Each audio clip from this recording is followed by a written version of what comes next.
자, 1학년 9월 모의고사 이거 정리 좀 한번 해줄게요. 뭐 내신에 나온다고 하니까 정리하는 건데, 이제 뭐 비문학 공부해야 되겠지만은 될 수 있는 대로 빠르고 정확하게 읽는 법에 대해서 해줄게요. 속도를 좀 빠르게 할 겁니다. 세계에는 각 인식 주체들에 의해서 다양하게 드러난다. 1차적이고 일반적인 세계는 현실 세계다. 인식 주체들은 각자가 지닌 조건에 따라서 다양하게 인식한다. 한 예로 인식 주체는 뭐냐? 신체적 지각의 인식 차이에 따라 인식이 달라진대요. 그러면 이 신체적 지각이 뭐야? 서로 다른 가시, 가청범위. 가시라는 건 보는 거죠. 가청은 듣는 거죠. 그러면 보고 듣는 거 범위. 그게 뭐야? 신체적 지각의 차이. 어떤 사람은 뭐야? 멀리까지 보고 응? 또 작은 소리까지 듣고 막 이러잖아요. 그거에 따라서 인식도 달라진다. 또한 일상 언어를 바탕으로 현실 세계를 인식한다. 그럼 인식하는 게 뭐니? 첫 번째, 신체적 지각. 에 따라서 다르게 인식하고요. 그 다음에 일상 언어를 바탕으로 현실 세계를 인식합니다. 예를 들어서 시, 분, 일상 언어. 일상 언어 몇 시, 몇 분 이렇게 하잖아요. 그러면은 연속된 세계를 시간은 연속되는 거잖아. 그거를 분절하여 인식하게 한다. 그런데 이것들은 뭐야? 고정적이지 않대요. 요거는 고정적이지 않다. 왜냐? 수련을 하거나 도구를 이용하면 어때요? 훨씬 더 신체적 지각 능력이 빼어나지겠죠. 달라질 수 있으면 새로 도입된 언어가 일상 언어가 새로운 언어가 일상 언어로 되면은 역시 인식의 범위가 달라질 수 있겠죠. 여기까지가 그 이야기였습니다. 인식 주체들에 의해서 각각의 세계는 여러 얼굴을 할 수 있다. 인식 주체들의 인식 조건이 다양하죠. 여기 위에서 살펴보니까 이렇게 다양하죠. 다양하므로 인식 틀에 따라 저마다 얼굴이 드러난다. 자, 드러나는 건데요. 저마다의 얼굴 해놓고 쭉 해가지고 각각의 존재면. 여러분, 어떤 말이 더 어려워요? 각각의 존재면이 어렵잖아요. 존재면이 4면 쳤는데, 존재면은 뭐야? 저마다의 얼굴이라고 생각해요. 그러면은, 뭐야? 인식 주체들이 드러내는 얼굴, 이렇게 되지. 그러면 존재면은 대신에요. 여러분, 저마다의 얼굴로 이해를 하세요. 그러고 풀면 돼. 의식 수준이 성장함에 따라 형이상학적인 인간은 형이상학적을 갈망하게 되었어요. 이런 경향, 어떤 경향? 형이상학적인 것을 갈망하는 경향, 이렇게 읽어야 돼. 이런 경향은 현대 회화에 영향 미쳤고요. 현실 세계를 다루는 양상에도 변화를 줬다. 자, 지금 이제 뭐야? 현대 회화에 대한 이야기를 하고 있어요. 지금 이제 뭐 인식론적 이런 이야기 하는 것 같았는데 뭐야? 현대 회화에 대해서 이야기하고 있어요. 현대 회화에서 현대 회화의 특징은 과학과 비교를 하래요. 분명히다. 그럼 과학하고 뭐하고 차이점? 현대 회화의 차이점. 그래서 이제 과학은 동그라미 치고요. 현대 회화는 세모 칠게요. 이리적이고요. 수직으로 파고들고요. 심층적이다. 한 존재면을 수직으로 한다. 여러 존재 따지는 거 아니다. 이렇게 된다. 예를 들어서 뭐야? 어떤 예야? 이리적이고 한 존재면을 수직으로 파고 심층적으로 드러내는 거. 생물학은 무수한 면들을 드러내나 이 면들은 같은 면이다. 같은 면이다. 아까 여기서 한 존재면 그랬죠? 같은 면이다. 넓게 보면 같은 면. 무수해 보이지만 뭐야? 넓게 보면 같은 면의 객관적 심층이다. 심층 여기서 나온 단어죠. 자, 이런 거 어떻게 풀어야 되느냐? 아니, 과학에 대한 거는요. 뭐예요? 일이적이고요. 한 존재면을 수직으로 파고들고요. 심층합니다. 그러나 현대회화는 현대화 세모 칠 거예요. 여기 괜히 이거 세모 쳤네. 이거 동그라미 쳤는데 왜 정신이 나갔어요? 과학이란 말을 나타내는 단어는 이리적이다, 한 존재면이다, 수직이다, 심층적이다 이렇게 됩니다. 동그라미 쳤어요. 그 다음 현대회화는 여러 존재면이다. 뭐야? 이렇게 차이점이 있죠. 어떻게 수직이 아니라 또 뭐야? 수평이래요. 예를 들어서 입체주의나 표현주의 현대회화 보면은 입체주의 표현주의가 현대회화래요. 혼재되어 있음을 알 수가 있다. 자, 어떻다고요? 혼재되어 있어요. 뭐가? 현실 세계와 가능 세계가, 현실 세계는 일상의 세계고 가능 세계는 상상의 세계입니다. 이게 혼재되어 있다. 현실 세계의 실제를 있는 그대로 재현했던 거는 전통회화고요. 현대회화는 뭐야? 변형, 과장을 통해서 세계들을 조합해 나갔어요. 차이점, 현대회화와 전통회화의 차이점. 이런 추상성은 처음에는 혁신적이었으나 혁신적이라는 건 몇 명이 사용하지 않았는데 점차 보편적이 됐다는 것은 거의 대부분들이 이런 방식을 사용하게 되었다. 이렇게 됩니다. 추상의 강도가 더해질수록 현실에서 실제 재현에서 더욱 멀어져. 실제 재현에서 멀어져 화가의 내면을 표현하는 것으로 인식되었다. 자, 이렇게 됩니다. 그러면 여기서 멀어지고요. 화가의 내면을 표현하는 것으로 인식이 됐어요. 내면은 상상의 영역이기 때문에 현실 세계의 존재를 드는 게 어렵다는 인식도 생겨났다. 그러나 현대화의 추상성에 대해 실제는 배제한 채 내면만 표현하는 거 이분법으로 이해하는 것은 안 된다. 자, 이분법으로 이해하는 것은 적절하지 않다.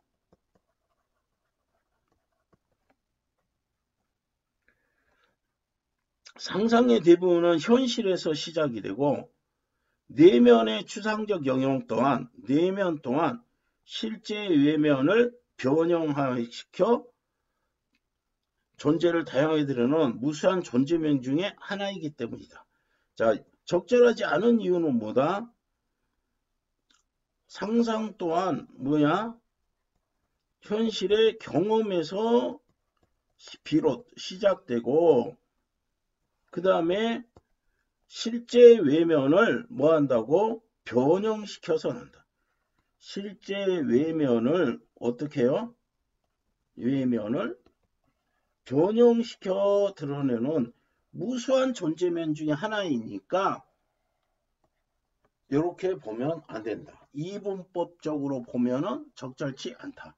그러면은 이거 어떻게 돼요? 이분법으로 보면은 적절하지 않는 이유 이렇게 물어보면은 이 대목을 써줘야 돼.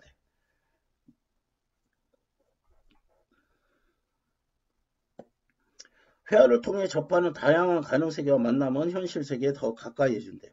가능세계와의 만남, 이거는 상상이라고 했지. 가능세계 뭐예요?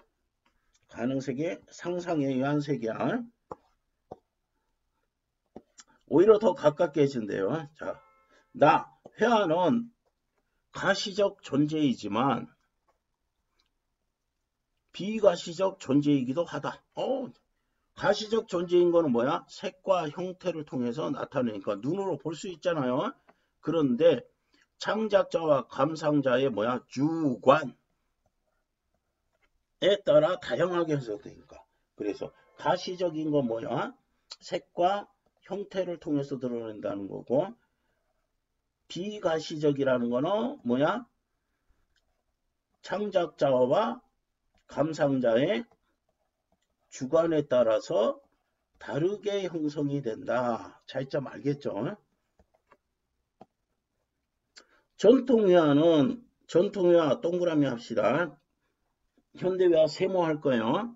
가시적 속성을 통해 객관적인 세계의 그 다음 사실적, 재현, 전통회화를 나타낸다는 가시적, 객관적, 사실적, 재현 요겁니다. 현대회화는 어떻게 돼?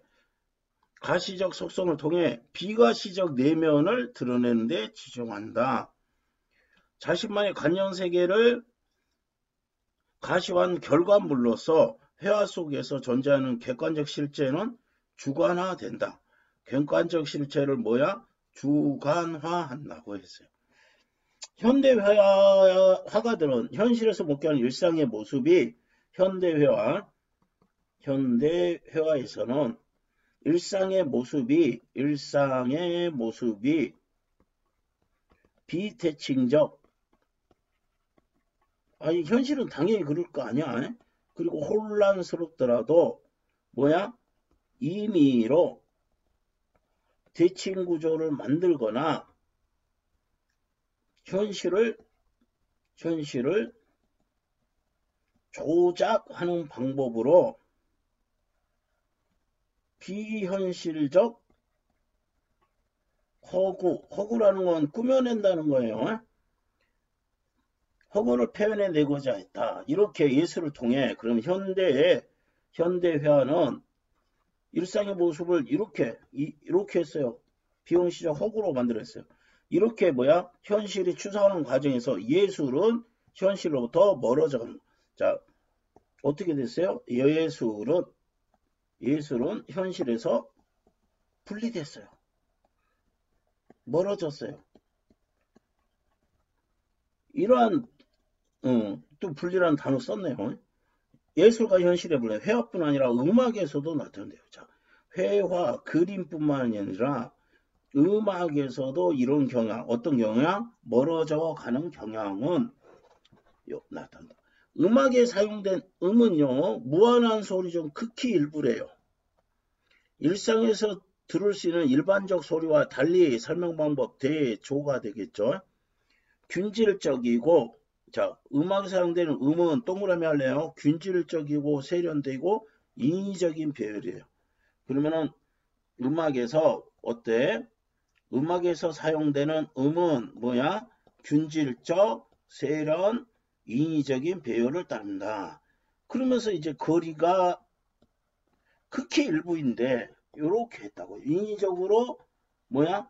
조작해서 비현실적 허구를 만든다 했지. 이거하고 똑같은 거잖아요. 그런데 새로운 시도를 하는 예술가들도 또 있었다. 이런 거에 대항해가지고. 그러면은 이 사람들은 뭐에 대항하겠어요? 예술이 현실과 멀어지는 것에 대항. 아, 그래서는 안 돼? 이런 이야기를 하겠지. 자, 화가이자 음악가 루솔로는 화가이기도 하고 음악가이기도 하네. 기계 소리를 음악적 표현 대상으로 삼아서 소음기계를 악기로 만들었네요. 자, 루솔로는 했던 거에 뭐예요? 소음기계를 뭐로 만들었대요? 악기로 만들었대요. 또 바레스는요, 사이렌이 분절되지 않는 무한한 음을 낼 수 있다는 일상적 사물에서 사이렌으로 음악을 표현했대요. 루솔로는 뭐 했고요? 소음기계를 악기로 만들었고요. 바레스는 사이렌을 음악으로 표현했어요. 또한 셰페르는 세 번째는 벌써 사람 소리, 기계 소리, 자연음을 음악, 오브제라는 거는 대상인데 물체이기도 하고요. 오브제란 말을 뭐로 사용하는지 모르겠어요. 그거는 뭐 쓸데없는 소리고. 요것을 뭐야? 음악 대상으로 사용하는 구체 음악을 창시했대요. 셰페르는 구체 음악을 창시했대요. 그 다음에 베메는 네 번째네. 예술의 영역을 일상에 확장하려는다. 이런 노력을 확장의 미학이라고 불렀다. 1, 2, 3 세 개를 확장의 미학이라고 불렀어요.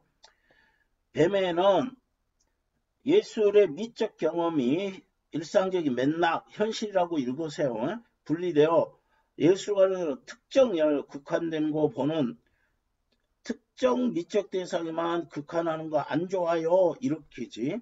기존의 미학을 비판하고 미적 체험이 일상적 채무로 뭐 해야 된다고? 확장. 그래서 이거를 확장된 미약 확장 뭐, 엄청 많이 나왔잖아. 그거를 확장되어야 한다고 보았다. 자, 일단 문제는 풀어주시고요. 저기 틀리면은 선생님하고 같이 봅시다. 이렇게. 그 다음에 비문학이 어디 있니? 이제 법지문이네. 자, 법률 행위가 법률 효과를 발생시키는 성립 요건과 1번 효력 요건을 갖춰야 된다. 그럼 뭐냐? 법률 행위가 완전한 법률 행위로 인정받으려면 이거 두 가지가 있어야 된다는 겁니다. 성립 요건은 성립하기 위한 요건으로 성립 요건을 갖추지 못하면 불성립. 자, 요거를 못 갖추면 뭐야? 불성립했다고 합니다. 효력 요건은 이미 성립과 불성립과 효력을 할 때 필요한 요건. 자, 법률 행위가 이미 성립이 됐어요. 요거는 불성립이지. 성립 요건은 그거를 못 갖추면 불성립이 돼요. 그러면 효력이라는 거는 불성립이 아니라 성립된 요건이 효력할 때 필요한 요건이다. 필요한 요건, 효력을 나타내는데 필요한 요건이고 이를 갖추었을 때 유효하다고 한다. 이게 그러면은 이거 두 개를 다 갖추어야 뭐 유효 효과가 있는 법률 행위, 그게 유효한 법률 행위입니다. 그런데 법률 행위는 성립하지 않아 효력 요건이 부정해서. 자, 요거는 됐지만 요게 안 돼서 이 말이에요. 효력 요건이 불충분하여 성립한 당시 효력이 발생하지 않는 경우에는 무효가 된다. 자, 법률 행위는 성립했지만 효력 요건이 불충분해요. 요 녀석이 불충분해요. 필요한 요건이 없어요. 그랬을 때 무효라고 합니다. 법률형의 무효는 무효 주장이 없어도요. 처음부터 효력이 없는 것이에요. 또 기간이 경과해도 변하지 않아요. 중요한 말입니다. 처음부터 무효 주장이 없어도 주장할 필요 없단 말이에요. 무효라고 주장할 필요도 없이 아예 처음부터 효력이 없고 변하지 않아요. 시간이 지난다야죠. 한편 이거 딴소리 하는 겁니다. 한편 뭐 다른 이야기 하는 거야. 자, 그럼 여기서는 뭐에 대해서 이야기했어요? 무효에 대해서 법률형의 무효. 무효하고 취소가 다르다는 거예요. 이거를 정확히 인식을 해야 돼요. 취소는 효력이 발생했다가 일단 효력이 여기는 처음 이거 차이점이지. 처음부터 효력이 없는 게 무효고요. 취소는 일단 효력이 발생했다가 사유가 있어서 성립한 당시로 소급하여 효력을 잃는 것. 여기에서 소급이라는 건 뭐야? 계약했을 때 그 과거까지 이렇게 됩니다. 그러면 중요한 말은 여기 소급한다는 겁니다. 그럼 일단 효력은 발생했는데 그 뒤에 어떤 사유가 있어 발생이 안 돼서 효력을 잃었어. 그러면은 요때 법률행위를 한때로 법률행위가 성립한 당시로 소급해 가지고 적용을 효력을 잃게 되는 경우다. 취소가 확정이 되면 무효와 효력이 같아져요. 취소 사유가 존재하더라도 특정인이 취소를 주장할 때만 효력이 없어질 점에서 무효와 차이점. 차이점은 굉장히 중요하게 해요. 요거는 주장이 없어도 무효가 되지만은 취소는 뭐가 있어야 된다고? 주장할 때만 취소가 됩니다. 이게 아주 중요한 차이점이겠죠. 그 다음에 일정 기간이 경과하면 또 소멸이 돼요. 일정 기간.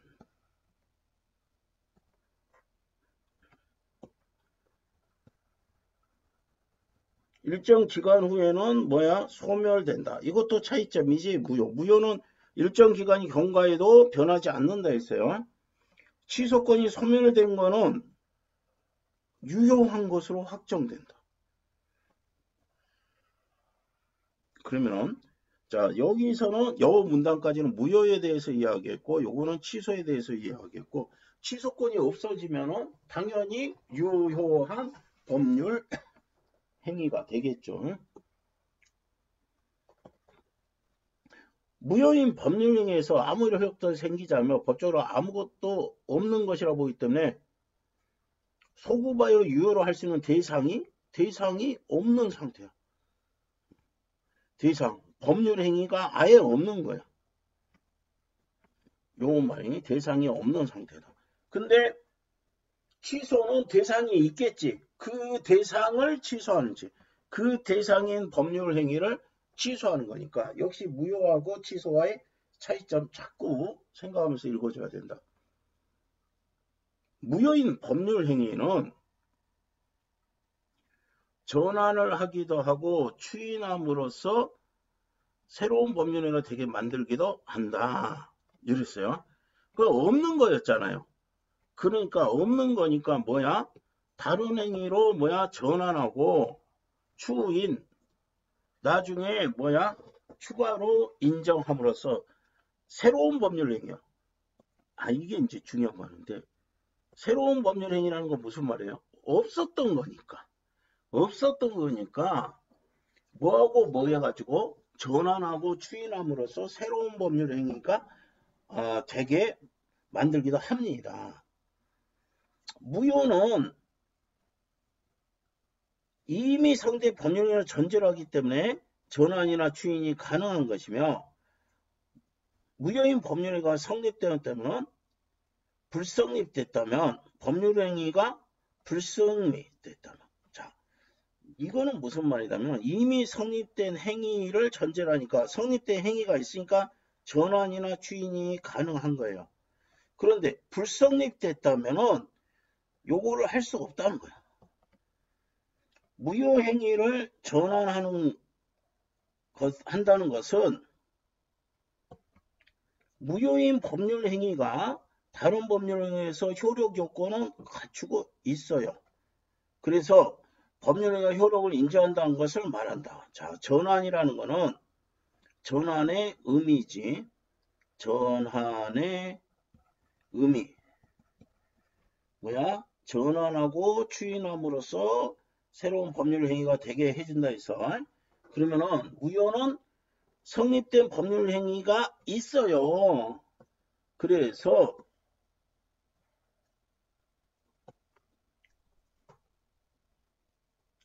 전환이나 추인이 가는데 전환한다는 거는 뭐야? 무효인 게 다른 법률 행위로 효력을 갖추고 있을 때 효력을 인정하는 거를 전환이라고 합니다. 이렇게 말했어요. 이때 전환을 위해서는 무효임을 알았더라도 법률행위가 아니라 다른 법률을 했을 거라고 인정이 돼야 한다.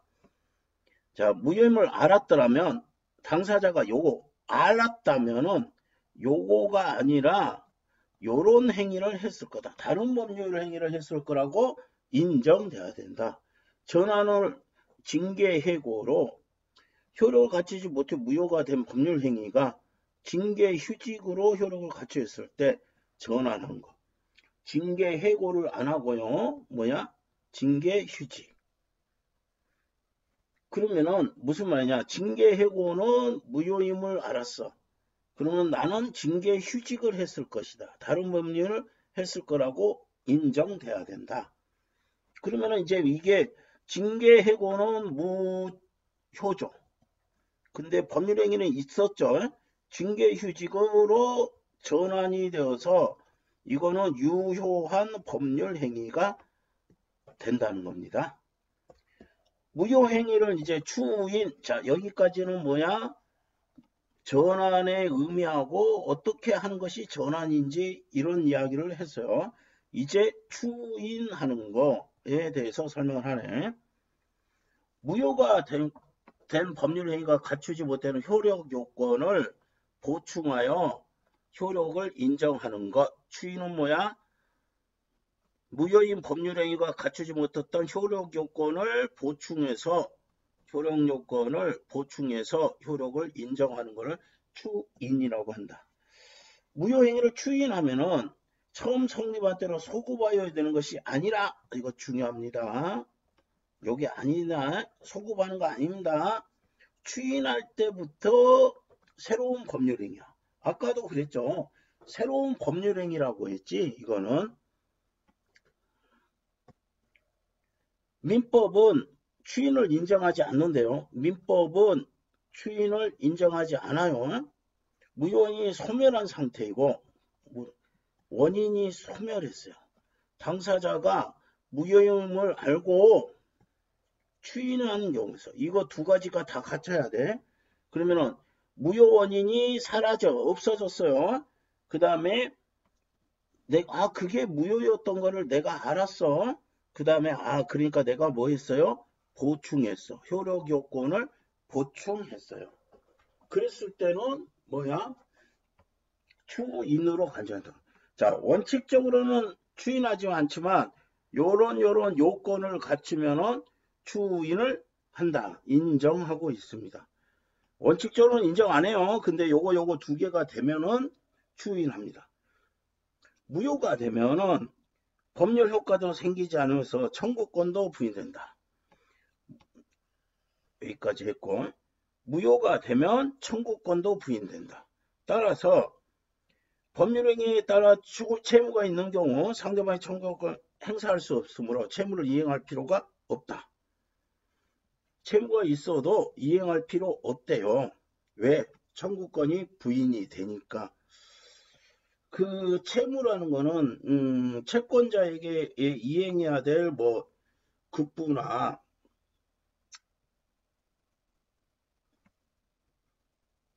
행동입니다. 행동? 이건 법률적 용어라서. 만약 채무가 이행됐으면 이행할 필요 없는데 채무를 이행해버렸어요. 그러면은 부당이득 이거 받은 사람은 부당이득 반환 돌려줘야 되는. 그러면 채무를 받은 사람, 요거 수령자라는 거는 채무를 받은 사람.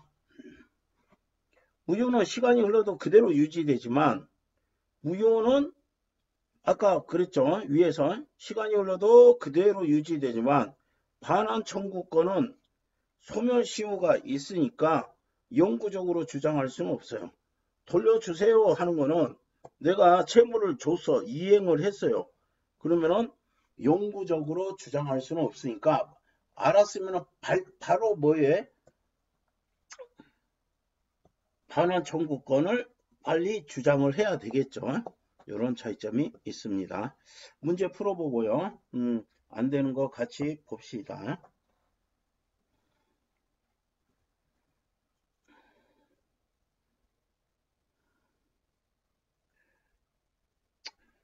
자, 그 다음 세 번째, 디지털, 워터마킹 알지? 디지털 이미지 워터마킹은 이건 알잖아요.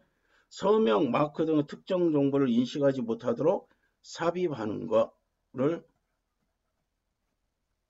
이미지 워터마킹을 한다. 이때 정보를 디지털 워터마크라며 정보를 이렇게 하고 무단 배포, 무단 복사했을 때는 저작권을 주장하거나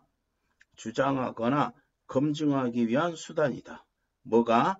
이게 워터마크가 그러잖아요. 여기에다가 이제 여기에다가 이렇게 탁수쌤 이렇게 써놓으면은 이거는 탁수쌤이 만든 자료다 이렇게 되는 거지. 이 모의고사도 여기 밑에 뭐 그런 거 써집니다. 그러면 이거는 어떻게 이루어지냐? 워터마킹은 공간 활용 방식과 요거와 주파수 영역 활용 방식으로 나눌 수 있다. 그러면 앞으로 이거 1번, 2번에 대해서 이야기하겠구나 생각하고 문제를 읽어줘야 됩니다.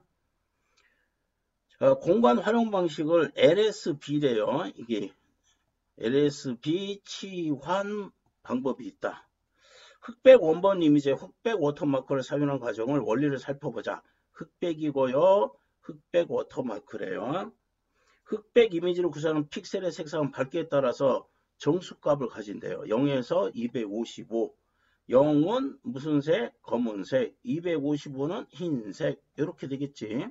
이를 처리한 데서 기본값이 8비트로 나타내며 각각의 검은색은 여기서부터 여기까지 256까지 하고 숫자가 클수록 뭐에 가까워? 흰색에 가깝다. 이거 당연한 이야기인데 요거는 이진법 하나, 둘, 셋, 넷, 다섯, 여섯, 일곱, 여덟이죠. 그러니까 8비트잖아요.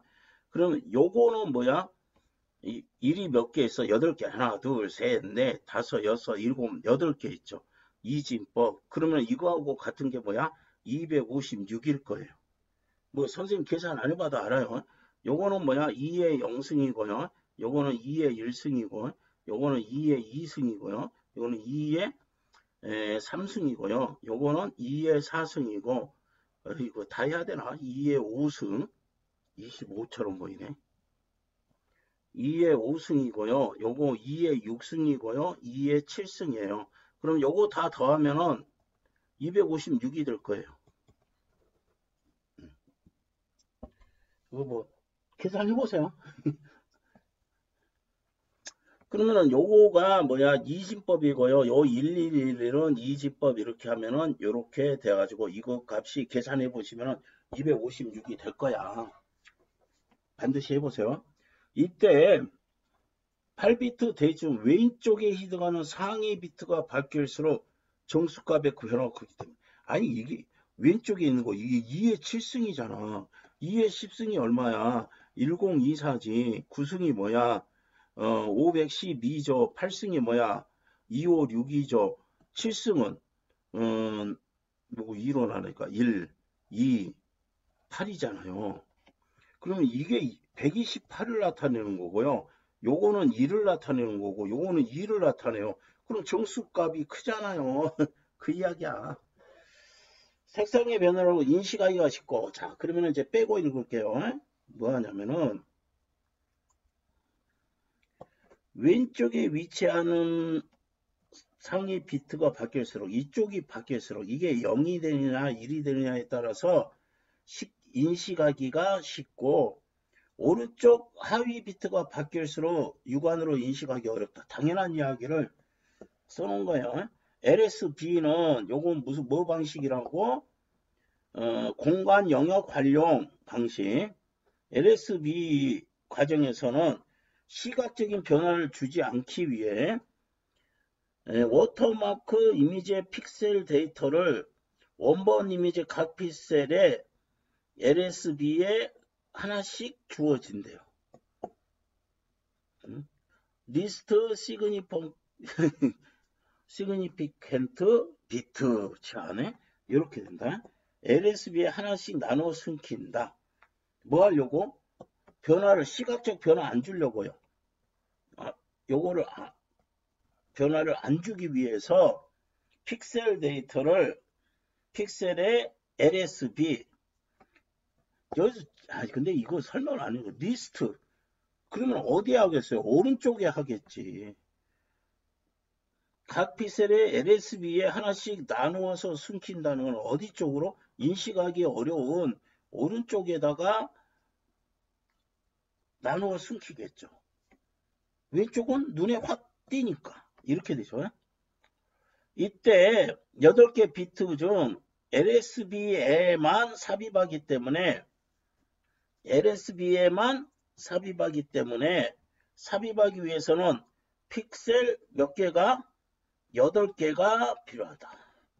한 픽셀에만 할 거니까 8개. 결국 픽셀 수는 최대로 삽입한 비트 수와 같기 때문에 당연한 이야기죠.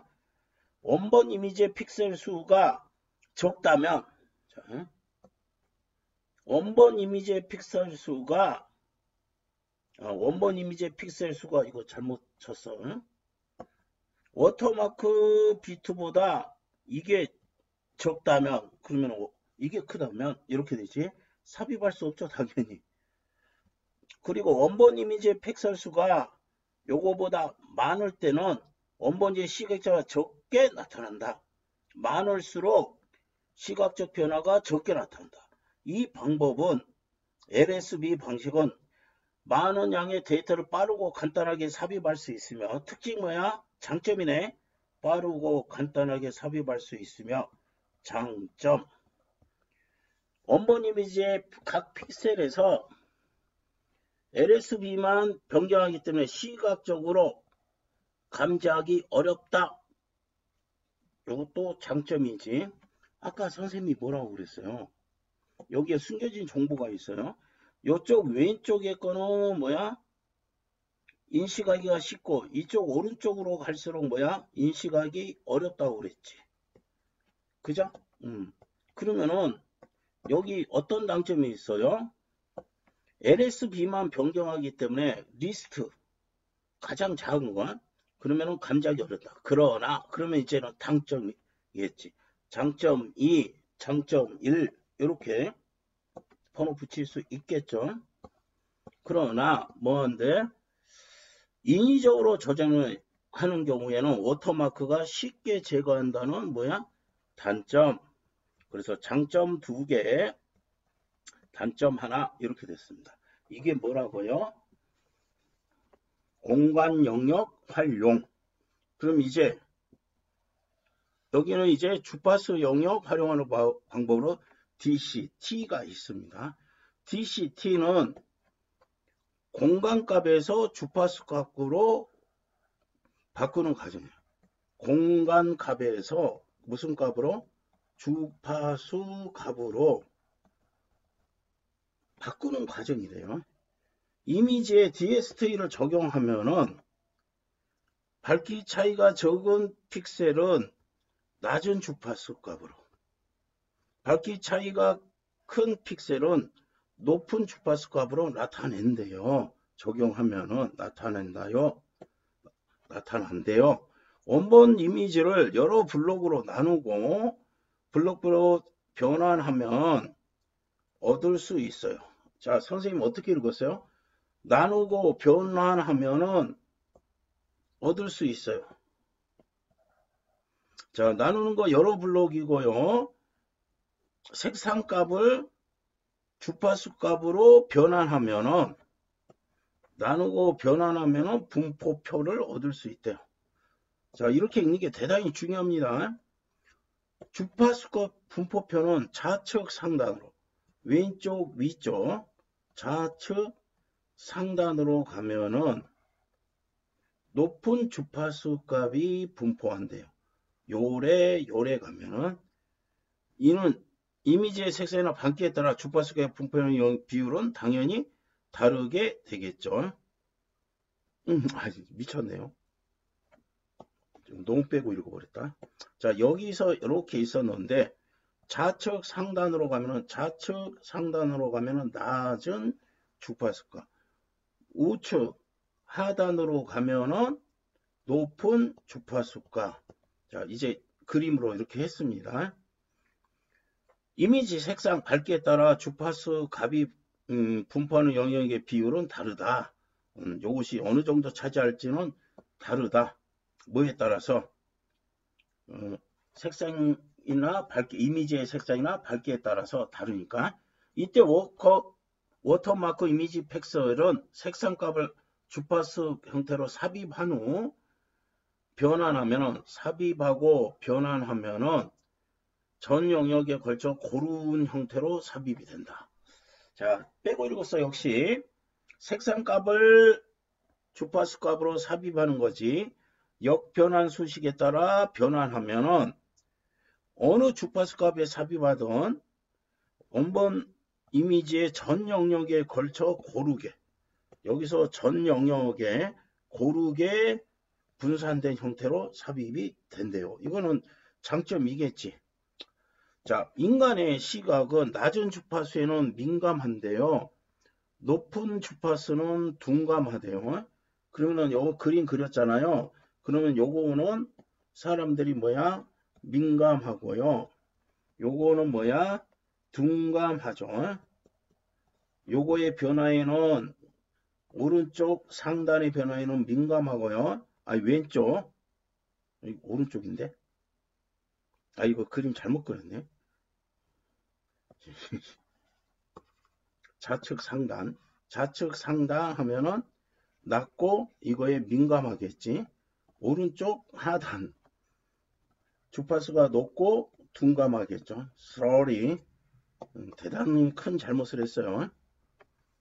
시간이 없어서 그래. 좀 바쁘게 하다 보니까 이럽니다. 높은 주파수 값이 분포하는 영역에 삽입하면은, 여기에 삽입하면은 여기 높은 주파수, 여기죠. 자꾸 왜 이래? 높은 주파수에 워터마크를 삽입하면은 변화를 당연히 최소화할 수 있다. 둔감하니까. 그러나 JPEG와 같은 방식 압축 알고리즘은 높은 주파수의 송모를 제거하여 이미지를 압축하기 때문에 높은 주파수 값이 분포하는 영역에 삽입하면 이미지 압축과 같은 과정에서 삭제될 수 있다. 이건 단점이겠지. 맞아요? 이거는 장점이었지. 그 다음에 요거는 높은 주파수 요소를 제거하여 압축하는 거예요. 요 주파수를 제거해가지고 압축한다며. 그러면 높은 주파수 값이 분포하는 영역에 삽입하면은 삭제될 수 있다며. 여기는 삭제될 수 있다. 단점이지. 그래서 삽입할 때는 낮은 주파수 값이 분포하는 영역과 여기 영역과 여기 영역을 영역의 경계면에 해당되는 경계면, 이렇게. 그럼 여기 면이 되겠지. 여기에 정보를, 워터마크 정보를 삽입해야 된다. 됐어요? 여기 되면은 삭제되고, 여기는 민감하게 사람들이 알아채니까 요거와 요거의 경계면에 정보를 삽입한다고 했습니다. 이 방법은 이미지의 왜곡이 적어서 식별하기 어렵다. 장점입니다. 어떤 방법? 여기 경계면에 삽입하는 방법은 또한 골고루 분산시키기 때문에 변형의 과정을 거쳐도 쉽게 제거되지 않는다.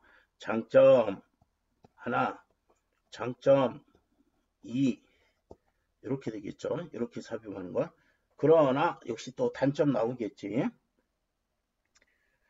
삽입 가능한 주파수 값이 원본 위의 픽셀 수보다 훨씬 적기 때문에 삽입할 수 있는 데이터 양이 LS 방법보다 적다. 데이터 양이. 그리고 이게 단점 1이죠.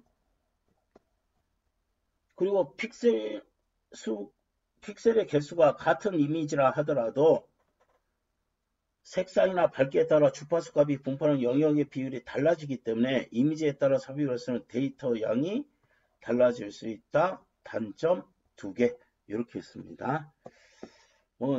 어려운 지문은 아니었어요. 요거 심심하면 계산을 해보세요.